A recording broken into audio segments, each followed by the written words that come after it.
Hello dear student, welcome to science 360 zone YouTube channel ও Facebook পেজে।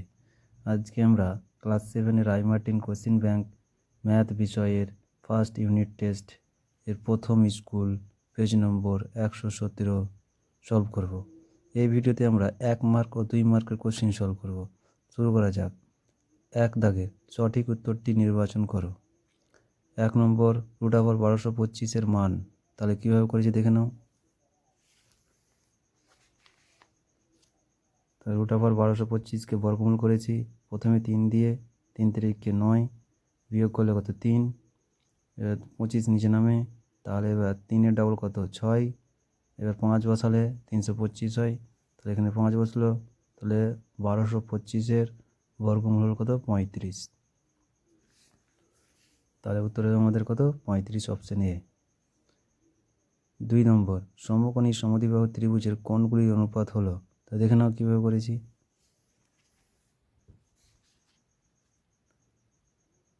সমকোণী সমদ্বিবাহু ত্রিভুজের প্রথম কোণ হয় কত 90 ডিগ্রি, দ্বিতীয় কোণ হয় 45 ডিগ্রি, তৃতীয় কোণ হচ্ছে 45 ডিগ্রি। এবার কাটলে তাদের 45 দিয়ে কাটলে 45 দোকানো হচ্ছে 90, 45 একে 45 আর 45 একে 45, কত বললাম 2:1:1। উত্তর হবে অপশন বি। 3 নম্বর 9 × 9-কে 3-এর ঘাত আকারে প্রকাশ করলে হয়, দেখে নাও কীভাবে করেছি।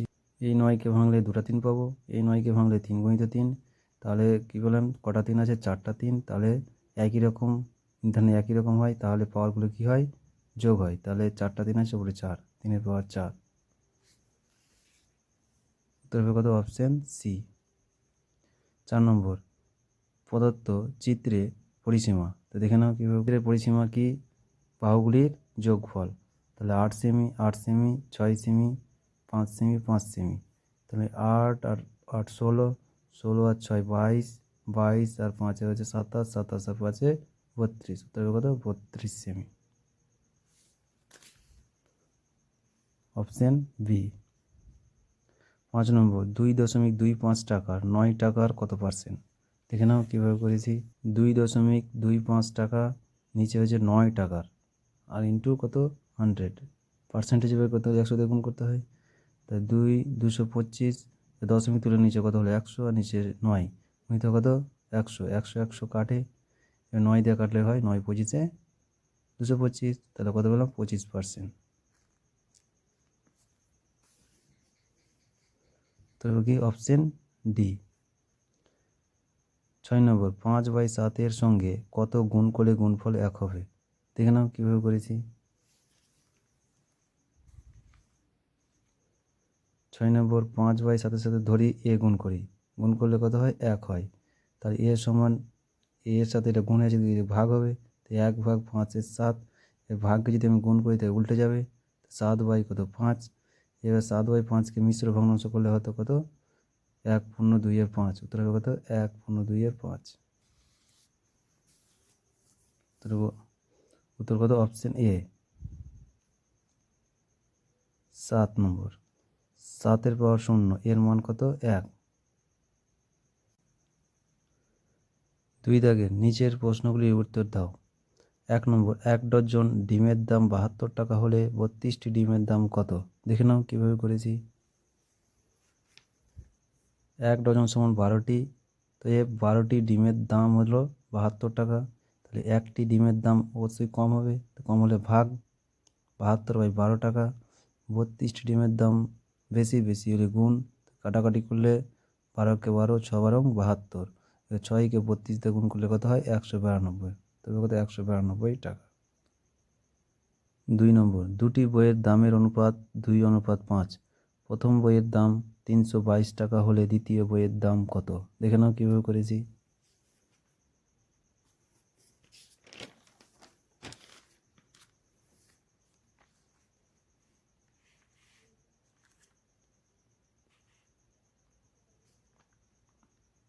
প্রথম বই বাই দ্বিতীয় বই অনুপাত দেওয়া আছে কত 2/5, এর প্রথম বইয়ের দাম দেওয়া আছে 322 টাকা, দ্বিতীয় বইয়ের দাম বের করতে হবে, সমান কত 2/5, এর ওপর কাটাকাটি করলে 2-1-কে 2, আর 16-32, আর 2-1-কে 2, এবার 5 দিয়ে কী করতে হবে, রেগুণ করতে হবে, তো দ্বিতীয় বইয়ের দাম 161 গুণিত কত 5, 5 দিয়ে গুণ করলে কত হয় 805 টাকা। তার দ্বিতীয় বইয়ের দাম পেলাম কত 805 টাকা। 3 নম্বর সরল করো। 0.07 গুণিত 0.2 গুণিত 1/2 গুণ করলে কী হবে? 0.07 গুণিত 0.2 গুণিত 1/2। এবার 7 লিখলাম, দুটো সংখ্যার আগা থেকে দুটো শূন্য নিচে, একটা সংখ্যার আগা থেকে 2 কত 10 গুণিত 1/2।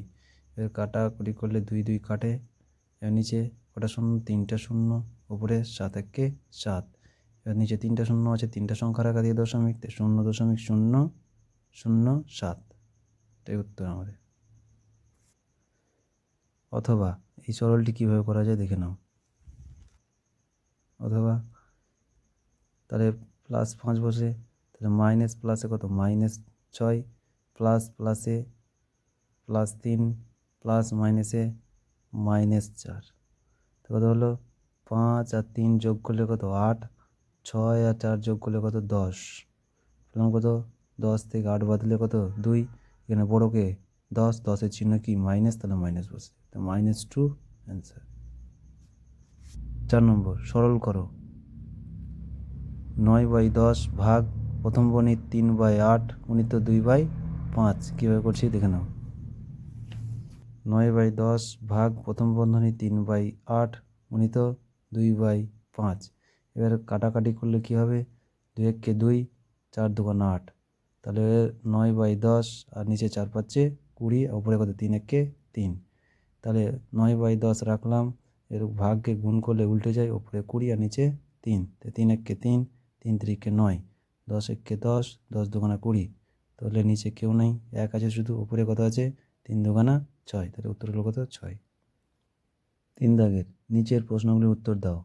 1 নম্বর মান নির্ণয় করো। √5 ইন্টু 8 স্কোয়ার, দেখে নাও কীভাবে করেছি। 3-1 √5 ইন্টু 8 স্কোয়ার, এখানে 5 আছে কটা 4টা, তো 4টা 5 লিখেছি আমি। 8 আছে কত 2টাতে 2টা 8 লিখেছি। এবার 4টার ভিতরে আমি ভিতর থেকে বাইরে পাবো কটা 2টা, আর 2টা 8-এর ভিতরে পাবো কটা 1টা। তাহলে 5 8 কত 40 গুণিত কত 5, 4 5 কত 20, আর একটা শূন্য, তাহলে 200। তাহলে উত্তর হবে কত আমাদের 200।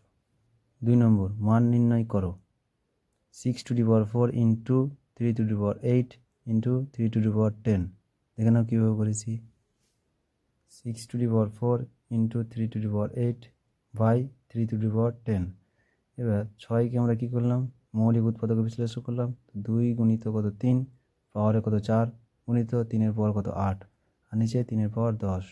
এবার এই পাওয়ারটা দুজনে ভাগ হয়ে গেল, তাই ভাগ করে 2-এর পাওয়ার 4 ইন্টু 3-এর পাওয়ার 4, গুণিত কত ছিল 3-এর পাওয়ার 8, আর নিচে 3-এর পাওয়ার 10। এবার নিধান যদি একই রকম থাকে তাহলে পাওয়ারগুলো কী হয় যোগ হয়। তাহলে 2-এর পাওয়ার 4 গুণিত একটা নিধান নিলাম 4 আর 8 কত 12, 3-এর পাওয়ার কত 12, আর নিচে 2-এর পাওয়ার 4 গুণিত কত 3-এর পাওয়ার 12 বিয়োগ 10। তো পেলাম কত 2-এর পাওয়ার 4 ইন্টু 3-এর পাওয়ার 2। তাহলে 2-এর পাওয়ার 4 হচ্ছে কত 16 ইন্টু 3-এর পাওয়ার 3-এর স্কোয়ার কত 9।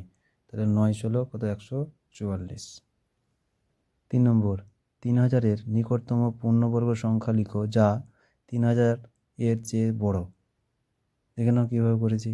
3000 এর বর্গমূল করলাম, তাহলে দুটো করে ভাগ করলাম, তাহলে 5-এর স্কোয়ার কত 25। তাহলে 30 থেকে 25 বাদ দিলে 5, এই দুটো শূন্য নিচে নামে, তাহলে 5-এর ডাবল কত হয় 10। তাহলে 4 বসালাম, 4 বসালে কত হয় 4কে 4 এটি গুণ করতে হবে, তাহলে কত 416, বিয়োগ করলে কত হয় 84। তাহলে এই 4টা এখানে বসালাম 54, তো 54 হলে তো ছোটো হয়ে যাচ্ছে, তাহলে 54 থেকে 1 বাড়িয়ে দিলাম, তো কত হলো 55। 55 স্কোয়ার কত হয় 3025। তাহলে 3000-এর নিকটতম পূর্ণবর্গ সংখ্যা কত 3025, কিন্তু 3000-এর চেয়ে বড়। 4 নম্বর জ্যামিতি আছে, এই জ্যামিতিটা তোমরা কম্পাসের সাহায্যে, পেন্সিল কম্পাসের সাহায্যে নিজে নিজে করে নেবে।